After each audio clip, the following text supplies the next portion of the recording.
بسم اللہ الرحمن الرحیم۔ السلام علیکم ورحمۃ اللہ وبرکاتہ۔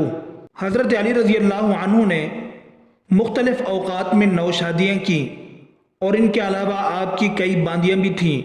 حضرت سیدنا علی المرتضیٰ رضی اللہ عنہ کا پہلا نکاح دختر رسول اللہ صلی اللہ علیہ وسلم حضرت سیدہ فاطمہ الزہرا رضی اللہ عنہا سے 2 ہجری میں ہوا۔ نکاح کے وقت حضرت سیدہ فاطمہ الزہرا رضی اللہ عنہا کی عمر مبارک 19 سال تھی، جبکہ حضرت سیدنا علی المرتضیٰ رضی اللہ عنہ کی عمر مبارک 25 سال تھی۔ حضرت سیدہ فاطمہ الزہرا رضی اللہ عنہا کے بطن سے حضرت سیدنا علی المرتضیٰ کے 5 بچے حضرت سیدنا امام حسن، حضرت سیدنا امام حسین، حضرت سیدنا امام محسن اور حضرت سیدہ زینب اور حضرت سیدہ ام کلثوم پیدا ہوئے۔ حضرت سیدنا امام محسن بچپن میں ہی وصال فرما گئے تھے۔ نمبر 2، حضرت ام البنین بنت حرام کلابیہ۔ حضرت سیدہ فاطمہ الزہرا رضی اللہ عنہ کی زندگی میں حضرت سیدنا علی المرتضیٰ نے کوئی نکاح نہیں کیا تھا۔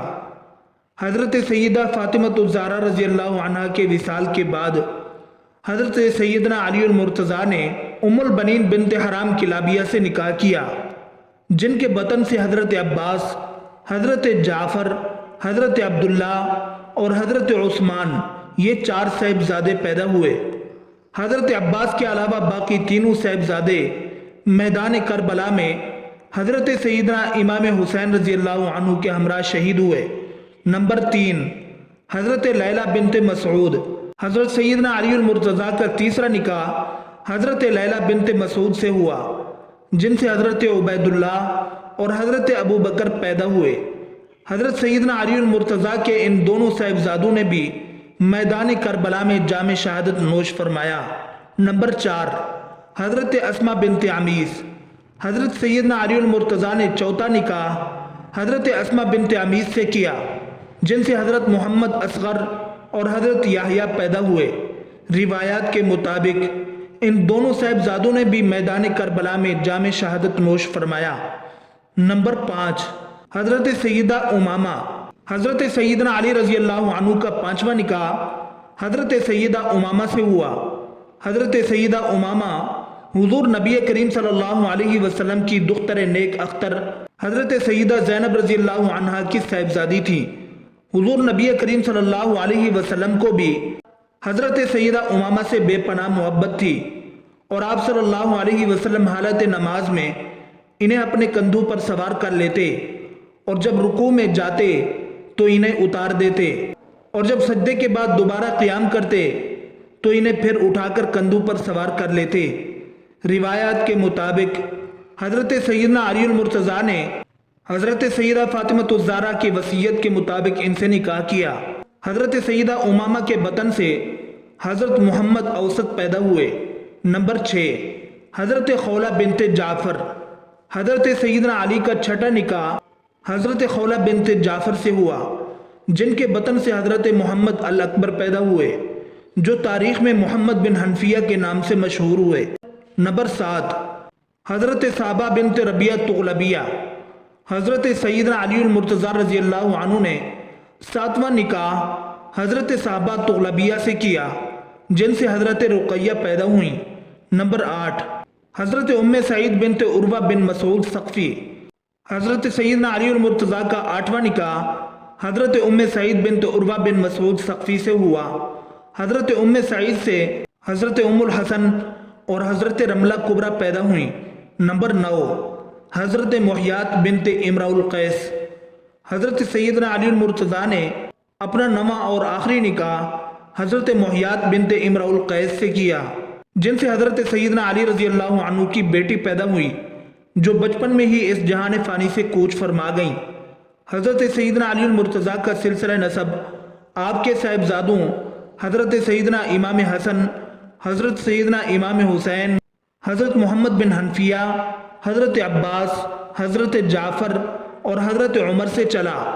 روایات میں آپ کے 7 بیٹوں کے احوال کا تذکرہ موجود ہے، جن میں پہلے حضرت سیدنا امام حسن، حضرت سیدنا علی المرتضیٰ کے سب سے بڑے صاحبزادے خاتون جنت حضرت سیدہ فاطمہ الزہرا کے لخت جگر حضور نبی کریم صلی اللہ علیہ وسلم کے پیارے نواسے حضرت سیدنا امام حسن کے فضائل و مناقب بے شمار ہیں۔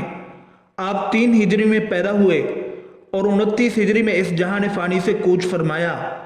حضور نبی کریم صلی اللہ علیہ وسلم نے آپ رضی اللہ عنہ کے بارے میں فرمایا تھا کہ میرا یہ بیٹا مسلمانوں کے 2 گروہوں میں صلح کا باعث ہوگا۔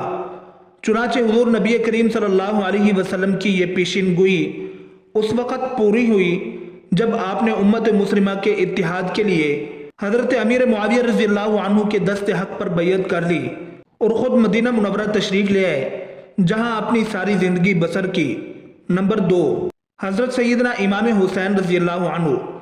حضرت سیدنا امام حسین رضی اللہ عنہ حضرت سیدنا علی المرتضیٰ کے دوسرے صاحبزادے اور خاتون جنت حضرت سیدہ فاطمہ الزہرا رضی اللہ عنہ کے ہر دل عزیز اور حضور نبی کریم صلی اللہ علیہ وسلم کے لاڈلے نواسے ہیں۔ حضرت سیدنا امام حسین رضی اللہ عنہ 4 ہجری میں پیدا ہوئے۔ حضور نبی کریم صلی اللہ علیہ وسلم کو آپ سے بے پناہ محبت تھی۔ حضور نبی کریم صلی اللہ علیہ وسلم آپ ہی کو اپنے کندھوں پر سوار کر لیا کرتے تھے۔ آپ 61 ہجری میں واقعہ کربلا میں شہید کیے گئے۔ نمبر 3، حضرت عباس۔ حضرت ام البنین بنت حرام کلابیہ کے بطن سے تولد ہوئے۔ آپ نے واقعہ کربلا میں حضرت سیدنا امام حسین رضی اللہ عنہ کے ہمراہ تھے۔ جب ابن زیاد نے اہل بیت رسول صلی اللہ علیہ وسلم پر دریائے فرات کا پانی بند کر دیا اور وہ پیاس کی شدت سے نڈھال ہونے لگے تو حضرت عباس نے اپنے ایک ہاتھ میں تلوار لی اور دوسرے ہاتھ میں مشکیزہ لے کر دریائے فرات پر روانہ ہوئے۔ آپ نے دریائے فرات سے پانی بھرا، لیکن اس دوران ابن زیاد کے بدبخت سپاہیوں نے آپ کا راستہ روک لیا، جہاں آپ بے جگری سے لڑے اور آپ کے دونوں بازو کٹ گئے۔ آپ نے پانی لے جانے کی کوشش جاری رکھی، یہاں تک کہ لڑتے لڑتے شہید ہو گئے۔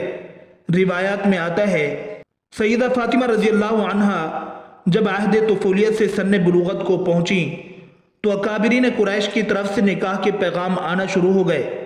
حضور علیہ السلام کسی کی طرف توجہ نہیں فرماتے تھے۔ ایک روز حضرت ابو بکر صدیق رضی اللہ عنہ نے اس بات کا اظہار فرمایا۔ حضور علیہ السلام نے فرمایا کہ اس کا اختیار قبضہ قدرت میں ہے۔ حضرت عمر فاروق رضی اللہ عنہ نے نکاح کا پیغام بھیجا تو آپ صلی اللہ علیہ وآلہ وسلم نے ان کو بھی اسی طرح کا جواب دیا۔ ایک دن حضرت ابو بکر صدیق اور حضرت عمر فاروق اور حضرت سعد بن معاذ رضی اللہ عنہم مسجد میں تشریف فرما تھے اور حضرت فاطمہ رضی اللہ عنہ کے بارے میں گفتگو فرما رہے تھے۔ انہوں نے کہا کہ اکابرین قریش کی طرف سے حضرت فاطمہ رضی اللہ عنہ کے لیے بھیجا جانے والا نکاح کا پیغام کسی کے لیے بھی قبول نہیں ہوا۔ حضرت علی رضی اللہ عنہ نے ابھی تک پیغام نہیں دیا۔ حضرت ابو بکر صدیق نے فرمایا، میرا خیال ہے کہ حضرت علی رضی اللہ عنہ کے سامنے رکاوٹ صرف مال کی کمی ہے۔ خدا اور اس کا رسول ان کا نکاح حضرت فاطمہ رضی اللہ عنہ کے ساتھ کرنے پر راضی ہیں۔ اس کے بعد حضرت صدیق اکبر رضی اللہ عنہ نے حضرت عمر فاروق اور حضرت سعد بن معاذ رضی اللہ عنہ کو کہا کہ آؤ ہم حضرت علی رضی اللہ عنہ سے ملیں اور ان کو حضرت فاطمہ رضی اللہ عنہ کے ساتھ نکاح کا پیغام دینے کی ترغیب دیں۔ چنانچہ یہ تینوں اصحاب مل کر حضرت علی رضی اللہ عنہ کے پاس پہنچے۔ حضرت ابو بکر صدیق رضی اللہ عنہ نے فرمایا، اے علی، کوئی نیکی ایسی نہیں جس میں آپ سبقت نہ لے جاتے ہوں، اور پھر آپ کا حضور علیہ السلام کے ساتھ ایسا مقام و مرتبہ ہے کہ کسی دوسرے شخص کا اس میں شریک و دخل نہیں۔ آپ حضرت فاطمہ رضی اللہ عنہ کے لیے نکاح کا پیغام دیں۔ چنانچہ ان کی ترغیب دلانے پر حضرت علی رضی اللہ عنہ حضور صلی اللہ علیہ وسلم کی خدمت میں حاضر ہوئے۔ حضور علیہ السلام نے ان کو پاس بٹھا لیا۔ حضرت علی رضی اللہ عنہ سر جھکائے زمین کو دیکھے جا رہے تھے، جس طرح کہ کوئی شخص ضرورت مند ہو مگر شرم کی وجہ سے اپنی حاجت بیان نہ کر سکتا ہو۔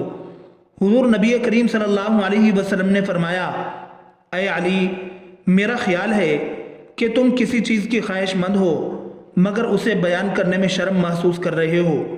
جو کچھ تمہارے دل میں ہے کہہ دو اور شرم مت کرو، تمہاری خواہش پوری ہوگی۔ اس پر حضرت علی رضی اللہ عنہ نے اپنا مدعا بیان فرمایا۔ حضور علیہ السلام نے ان کی درخواست قبول فرمائی اور ارشاد فرمایا، اے علی، گھریلو ضروریات کی کوئی چیز تمہارے پاس ہے جسے تم وسیلہ بناؤ؟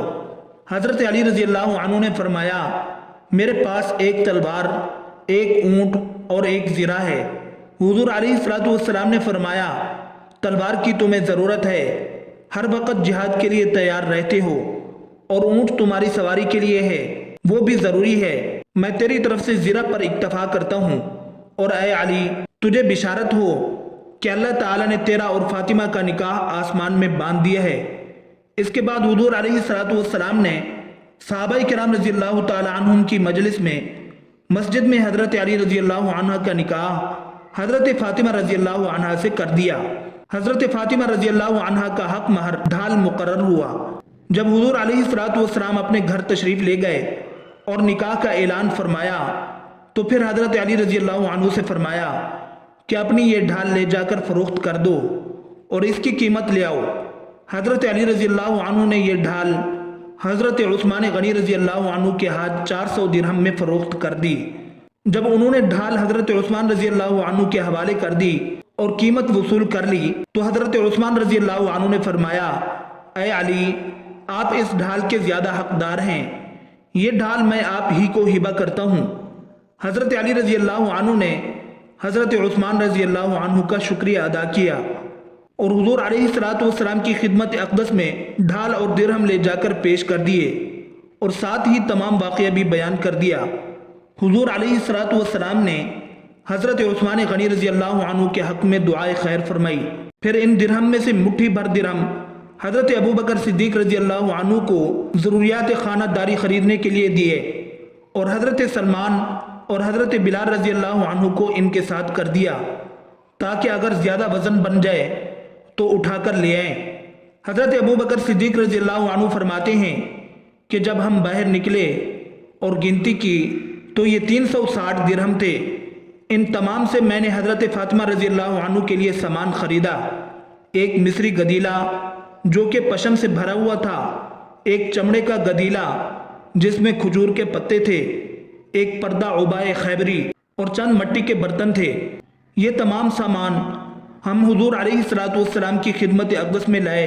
حضور صلی اللہ علیہ وسلم نے جب انہیں دیکھا تو آپ کی آنکھیں نم آلود ہو گئیں اور آنکھوں میں آنسو آ گئے اور یہ دعا فرمائی اے اللہ اس قوم پر برکت نازل فرما جس کے بہترین برتن مٹی کے ہیں۔ جب حضرت فاطمہ رضی اللہ عنہ کی رخصتی کا وقت آیا تو حضور علیہ السلام کے پاس تمام ازواج مطہرات جمع تھیں۔ انہوں نے حضور صلی اللہ علیہ وسلم کے ساتھ حسرت آمیز باتیں شروع کر دیں۔ حضرت ام سلمہ رضی اللہ عنہ نے حضرت خدیجہ رضی اللہ عنہ کا تذکرہ کیا اور فرمانے لگیں کہ خدیجہ اگر آج زندہ ہوتی تو فاطمہ کے متعلق ہمیں کوئی پریشانی نہ ہوتی اور ہماری آنکھیں روشن ہوتی۔ یہ سن کر حضور علیہ السلام کی آنکھوں میں آنسو آ گئے اور فرمایا خدیجہ جیسا کوئی بھی نہیں ہے، اس نے اس وقت میری تصدیق کی جب سب نے تکذیب کی، اپنے سارے مال کو مجھ پر خرچ کر دیا، اللہ تعالیٰ کے دین کو قبول کیا، یہاں تک کہ میں نے اس کی زندگی میں ہی اسے جنت کی بشارت دی۔